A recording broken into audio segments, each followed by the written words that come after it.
Olá, tudo bem? A nossa conversa de hoje está bem variada. Vamos falar sobre a situação dos trabalhadores da educação contratados pelo Estado que podem ter a vida transformada por uma decisão judicial.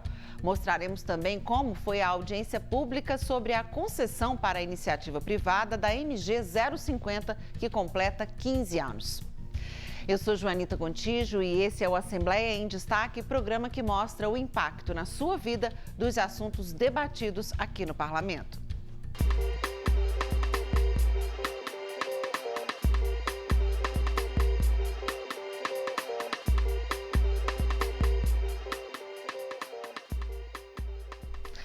Atenção, usuários da MG 050. O preço do pedágio deve aumentar a partir do próximo domingo, dia 12. Atualmente, o carro de passeio paga R$ 6,80 cada vez que passa pela guarita de cobrança. São 7 no total. Os deputados da Comissão de Fiscalização Financeira e Orçamentária defenderam a suspensão desse reajuste anual previsto no contrato. Não há que se pensar que nós vamos ter tarifas caras sem ter obras entregues. Não há que se pensar em termos tarifas caras sem termos as obras, sem termos uma rodovia em condições mínimas para a gente poder dizer que ela é pedagiada. Ela é pedagiada já há praticamente 15 anos, 14, 15 anos do início da sua concessão. A razão do desabafo do deputado é uma longa história de atrasos, questionamentos na Justiça e muita paciência por parte dos usuários e também da Comissão de Fiscalização Financeira e Orçamentária. Depois de inúmeros pedidos de esclarecimentos, a comissão convocou o secretário de Infraestrutura e Mobilidade de Minas, Fernando Marcato, para uma audiência pública. Após 3 ausências justificadas, ele finalmente atendeu a convocação para falar sobre a MG 050. A primeira parceria público-privada rodoviária do Estado começou em junho de 2007. 15 anos depois, as obras previstas no contrato ainda não estão concluídas. A estrada que liga Belo Horizonte ao sul de Minas tem quase 407 quilômetros. O trecho que o Estado concedeu à iniciativa privada tem pouco mais de 317 quilômetros entre Juatuba e São Sebastião do Paraíso, na divisa com São Paulo, e passa por 50 cidades. A concessionária Nascentes das Gerais começou a cobrar pedágio em 2008.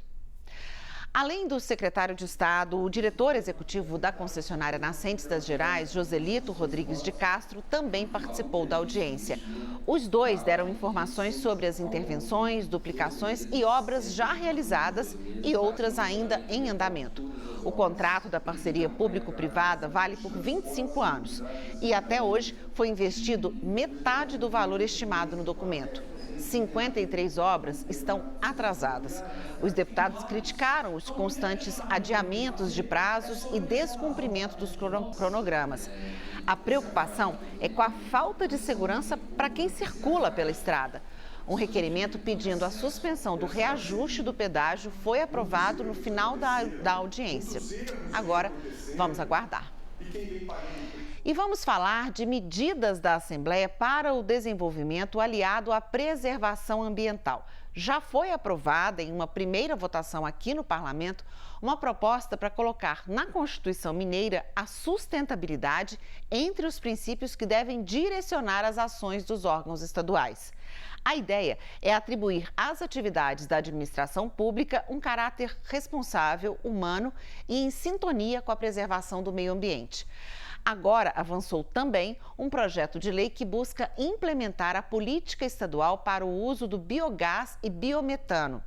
O biogás é produzido a partir de resíduos orgânicos que vêm principalmente da agropecuária, da cana-de-açúcar e do tratamento de esgoto.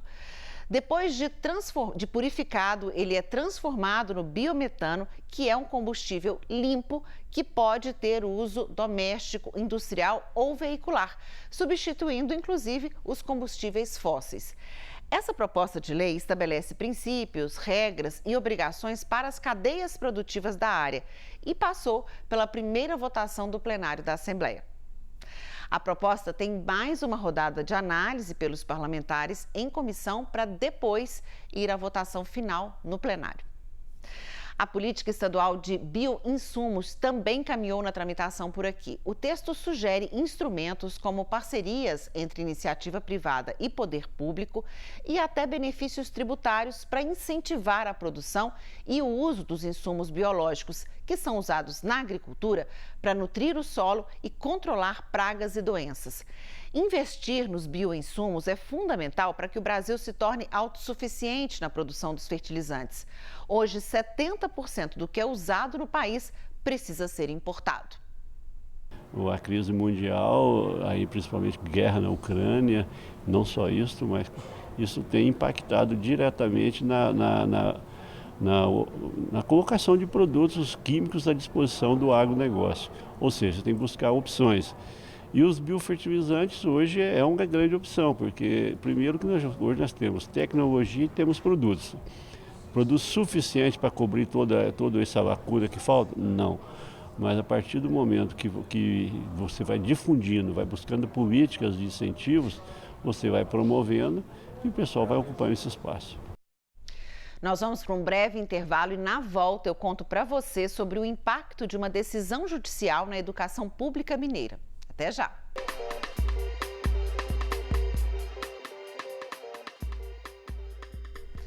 Já falamos deste assunto aqui, mas é importante voltar a ele porque a proposta acaba de virar lei. É a criação da fila única para cirurgia bariátrica no estado. Isso garante o acesso da população à cirurgia e com atualização constante dessa espera. O procedimento financiado pelo SUS é indicado para quem tem obesidade mórbida. Essas pessoas correm o risco de adoecer e morrer de forma precoce. No Brasil, estima-se que de 80 a 100 mil mortes são causadas por doenças associadas ao excesso de peso. O futuro preocupa, já que cerca de 30% da população adulta do Brasil deve ser obesa daqui a 8 anos. A estimativa é da Federação Mundial da Obesidade, que publicou no ano passado o mapeamento dessa condição em todo o mundo. Entre as mulheres, o percentual deve chegar a quase 33%. Segundo a Associação Brasileira que estuda a obesidade e as síndromes metabólicas, nos últimos 13 anos, o número de obesos aumentou 72% no país. A situação exige medidas do governo para toda a população, com ações de prevenção e de tratamento. Agora vamos abordar uma decisão do Supremo Tribunal da semana passada que atingiu em cheio a educação pública em Minas. A pedido do Ministério Público Federal, foram suspensas as contratações temporárias de professores feitas pelo governo de Minas. Quem está contratado hoje só vai poder ficar até maio do ano que vem. O problema tem levado à suspensão de aulas porque quando um profissional fica doente, por exemplo, não há substituição. A Comissão de Educação ouviu as reclamações em uma audiência nesta quarta. Os alunos, ao qual são meus alunos também, pediram para eu perguntar até quando eles vão ficar sem professor de química na escola.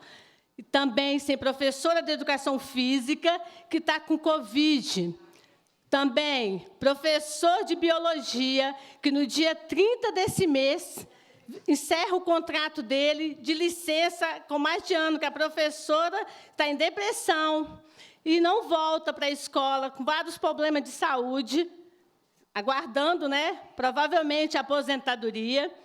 E esse professor, como vai ficar a situação dele e dos alunos sem professor da mesma turma? A Constituição Federal, a maior norma do país, obriga que as vagas no setor público devem ser preenchidas por concurso público. Uma reclamação de parlamentares e de sindicalistas é que o governo de Minas teria transformado a contratação temporária em regra. A lei só permite esse tipo de vínculo em alguns casos excepcionais e urgentes, como morte e licenças médicas, por exemplo. A cobrança é por concursos e por nomeações da lista de espera de 2017. O Estado teria mais de 90 mil cargos vagos para professores, especialistas e inspetores.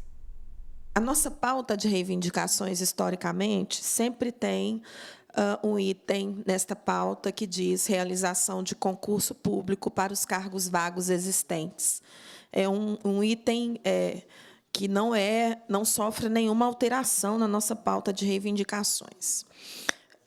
Então, discussão a respeito de concurso público, para nós, está colocada desde sempre.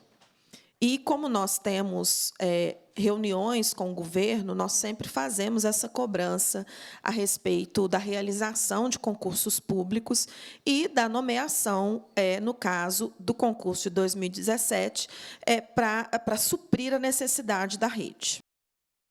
O governo de Minas ainda foi criticado porque os contratos temporários precarizariam a profissão. Eles não têm carreira. Os projetos pedagógicos são sempre interrompidos quando vence um prazo de contratação. Na reunião, a Advocacia Geral do Estado confirmou que a orientação é não fazer nenhuma nova contratação e cada caso será analisado. A equipe jurídica do Poder Executivo recorreu da decisão no Supremo. Recorreu da decisão do Supremo. Representantes da Secretaria de Educação afirmaram que é feito um levantamento para avaliar a nomeação de professores que estão na lista de espera do concurso que ainda está valendo. A previsão é que o estudo seja finalizado ainda neste mês. Mas o governo afirmou que deve nomear nesta semana cerca de 1.000 pessoas e um segundo lote de 1.000 candidatos no mês que vem. A gente termina aqui. Muito obrigada pela sua companhia. E não se esqueça de acompanhar nosso trabalho pelo portal do Parlamento e pelo Twitter da TV Assembleia. Uma ótima noite para você e até a próxima.